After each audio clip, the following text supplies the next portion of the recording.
Hello guys, welcome back to my another mini blog. কেমন আছো? আশা করছি অনেক অনেক ভালো আছো। আমিও ভালো আছি। আগের পার্টে দেখিয়েছিলাম একটা থালা, বলেছিলাম ওটা কালার করব, তারপর দেখাবো। তো চলো দেখাই তোমাদেরকে ওটা কালার করে কীরকম হয়েছে। পুরোটা কালার হয়নি, এই অর্ধেকটারও কম মানে হয়েছে আর কি। আমার তো বেশ ভালোই লেগেছে, কি বলছি জানি না, যাই হোক। তো দেখাই তোমাদেরকে, চাপের মধ্যে আছে তাই জন্য উল্টোপাল্টা বকছি আর কি। তো যাই হোক, চলো দেখাই। দেখো, আমি কিন্তু এটা অর্ধেকটা এখনও পর্যন্ত হয়েছে। এইটা কিন্তু পুরো কমপ্লিট, বাট এইটার মুখে এখনও মেকআপ করা আমার একটুখানি বাকি আছে।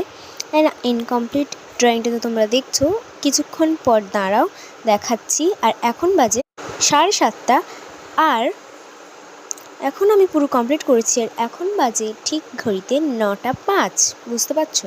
যাই হোক, পুরো কমপ্লিট। আঁকাটা কীরকম লাগলো অবশ্যই কমেন্টে জানিও। এরকম থালা পেন্টিং করাতে চাইলে অবশ্যই নিচে দেওয়ার নাম্বারটিতে যোগাযোগ করতে পারো, এবং আমার কাছে কিন্তু এরকম অনেক অর্ডারই আছে, তোমরা যদি চাও দিতে পারো। Thanks for watching my video, by.